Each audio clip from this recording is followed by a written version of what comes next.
Tenang ya, jujur aja, tidak apa-apa. Punya uang banyak, tenang ya. Ada tagihan SPP nunggak 5 tahun, tapi punya duit banyak, tenang. Ada tagihan listriknya mau dicabut, tiba-tiba punya duit banyak, tenang ya. Pengen pergi umroh sebulan 2 kali, punya duit banyak, tenang atau enggak tenang? Tenang. Jadi kalau punya duit banyak, hidup jadi tenang. Assalamualaikum warahmatullahi wabarakatuh. Berjumpa kembali dengan channel Nasihat Islam. Semoga apa yang disajikan bermanfaat bagi kehidupan kita dunia dan akhirat. Jangan lupa bersyukur alhamdulillahirrabbilalamin dan membaca sholawat Allahumma sholli ala Muhammad wa ala ali Muhammad. Selamat menyimak, semoga bermanfaat. Sore hari ini saya mau ngajak belajar yang gampang. Insya Allah setiap Rebu sekarang kajiannya sesuai tema. Jadi ada temanya. Rebu ini tentang menyegarkan iman, biar imannya seger. Saya mau nanya, tolong dijawab dengan jujur. Jenengan kalau punya uang banyak, tenang atau enggak tenang? Tenang ya, jujur aja, tidak apa-apa. Punya uang banyak, tenang ya. Ada tagihan SPP nunggak 5 tahun, tapi punya duit banyak, tenang. Ada tagihan listriknya mau dicabut, tiba-tiba punya duit banyak, tenang ya. Pengen pergi umroh sebulan 2 kali, punya duit banyak, tenang atau enggak tenang? Tenang. Jadi kalau punya duit banyak, hidup jadi tenang. Ini kenyataan ya. Oke. Nah, terus kalau nggak punya duit, makanya kebalikannya, betul kan? Nggak punya duit, tagihan, yang ada bingung, dan tidak tenang. Pertanyaan selanjutnya, duit banyak sama Allah, kira-kira jenengan pilih mana? Pilih punya duit banyak atau punya Allah? Punya Allah. Terus saya mau nanya, Allah sama duit banyak kira-kira mulia mana? Ya, nggak usah dibandingkan kan ya. Allah kan pencipta, yang maha menciptakan. Duit itu bagian dari ciptaan Allah. Yang bisa ngasih duit siapa? Yang bisa ngasih kesehatan siapa? Yang bisa ngasih kebahagiaan siapa? Yang bisa menghindarkan dari keburukan siapa? Oke, semua udah sepakat. Sekarang pertanyaannya saya ulangi lagi, boleh? Jenengan kalau nggak punya duit bingung nggak?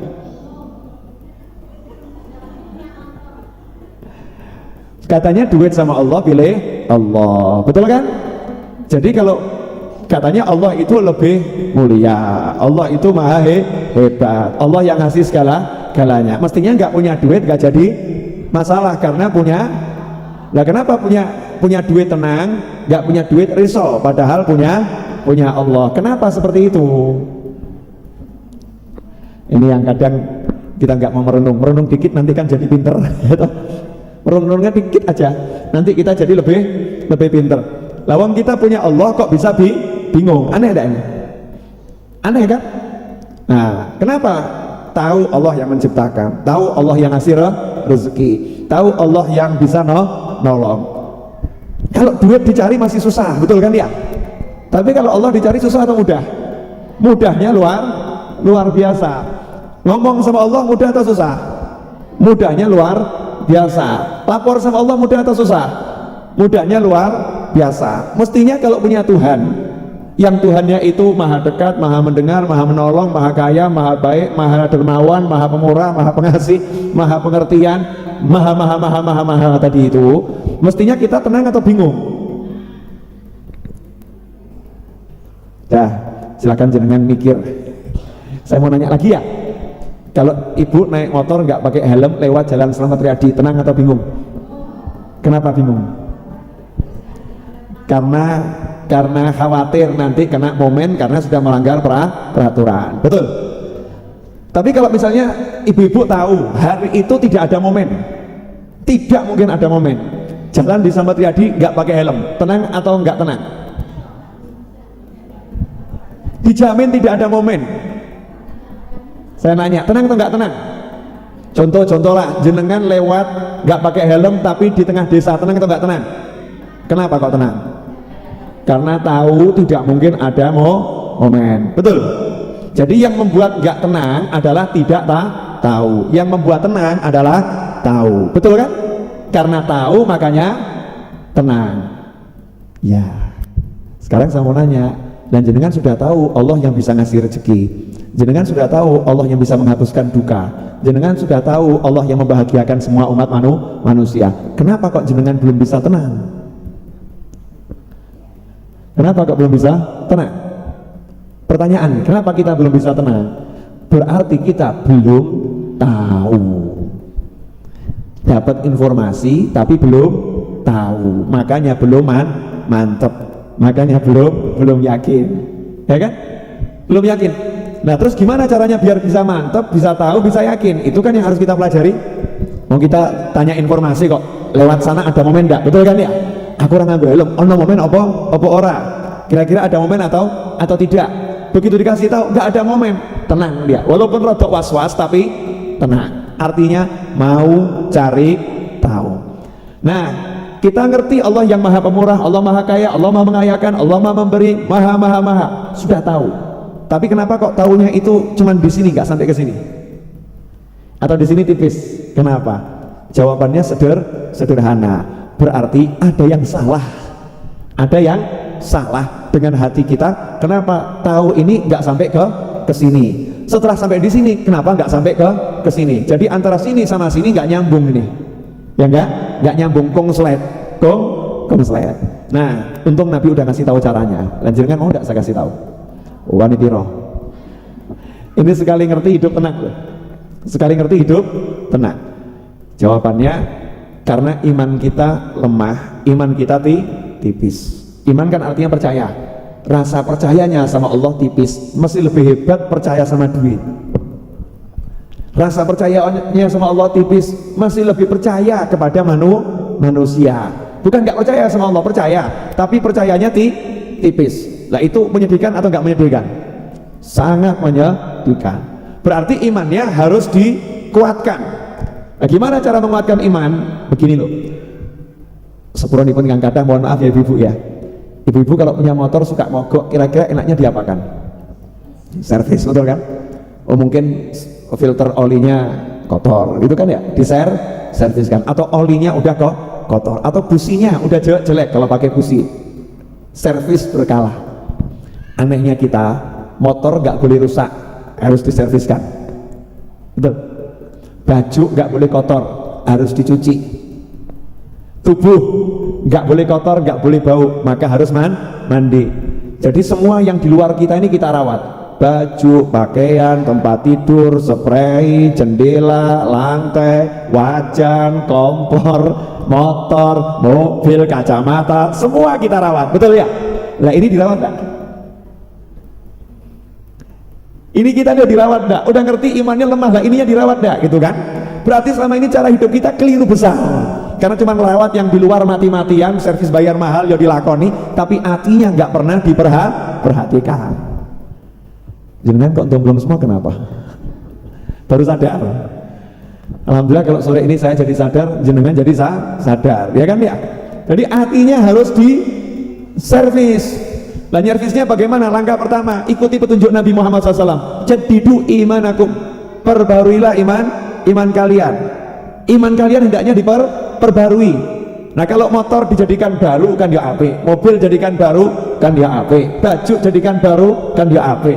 Nah sekarang ternyata iman ini bisa diperbarui, artinya hatinya bisa jadi baru, jadi fresh, jadi seger, jadi enak. Caranya bagaimana?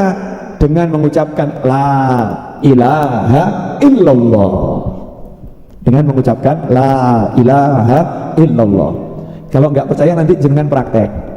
Begitu sumpek mikir duit, duduk aja sebentar, wudhu. Kalau nggak berhalangan ya, kalau berhalangan jangan wudhu. Duduk ngadep kiblat, terus mengucap la ilaha illallah, la ilaha illallah. Terus ya hatinya suruh dengar, pokoknya yang bisa nolong Allah, yang bisa menyelamatkan saya Allah, Gak ada yang bisa mencelakakan saya kecuali diizinkan oleh Allah. Terus la ilaha illallah. Nanti tiba-tiba hati jadi kuatnya luar biasa, gak terpengaruh oleh yang gak enak itu, gak terpengaruh. Itu yang pertama. Kemudian yang kedua, boleh nanya lagi? Boleh nanya? Halo? Boleh nanya ya? Satu hari ini baca kalimat tahlil udah berapa kali? Dari pagi tadi loh sampai ini. Kalau nggak ada tonggo mati kita nggak banyak baca tahlil.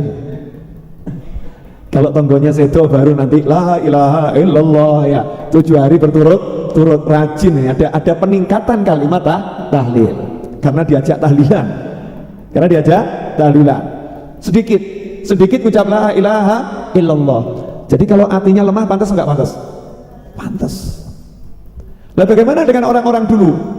Orang dulu tuh saya yakin yang diikuti Sunan Kalijogo kok. Kanjeng Sunan Kalijogo tuh nggak ngasih senjata aneh-aneh, nggak disuruh bawa pedang, nggak bawa senapan, nggak bawa nuklir, nggak bawa apa-apa. Jimat siji di rumah. Cuman bawa jimat siji di rumah. Itu bahasa Jawa kan jimat siji di rumah. Tuh orang Jawa tuh begitu, suka sanepan.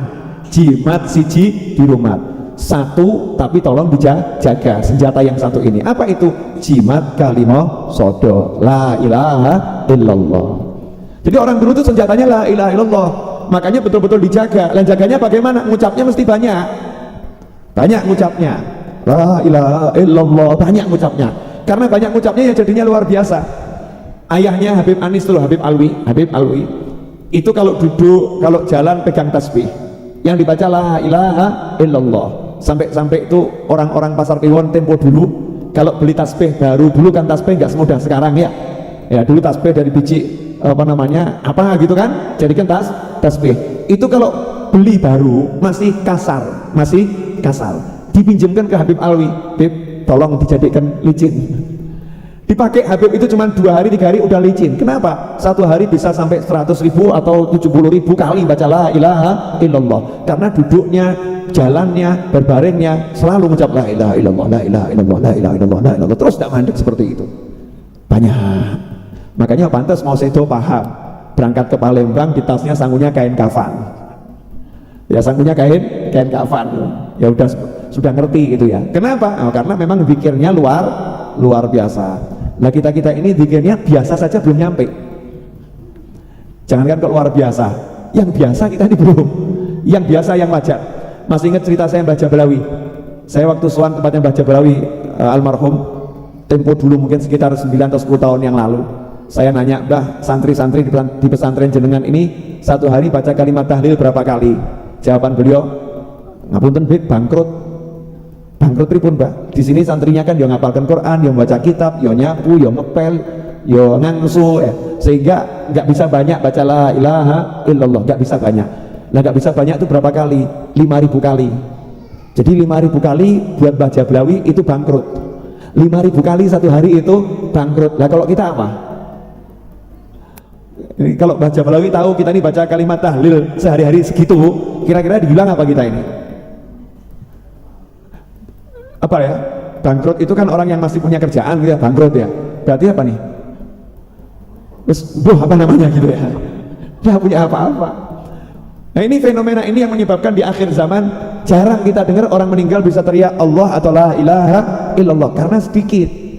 Orang-orang dulu tuh kalau ngobrol di sisi la ilaha illallah sambil ngobrol. Misal belanja ke pasar, ini harganya gulanya 1 kilo berapa? La ilaha illallah. Nah ini gulanya bagus enggak ini? Ini gula warnanya kuning atau putih? Ini la ilaha illallah.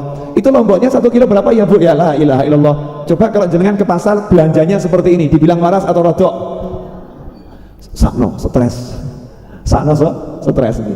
Karena nyisipkan la ilaha illallah. Saya lihat sendiri seorang ulama terima telepon itu sambil Allah, la ilaha illallah, Allah, la ilaha illallah. Jadi itu terima telepon tuh sambil ngobrol Allah, la ilaha illallah. Mirip dengan kita. Iya. Terus iya. Mirip kan? Mirip bentuknya, beda suaranya, gitu kan ya? Beda suaranya.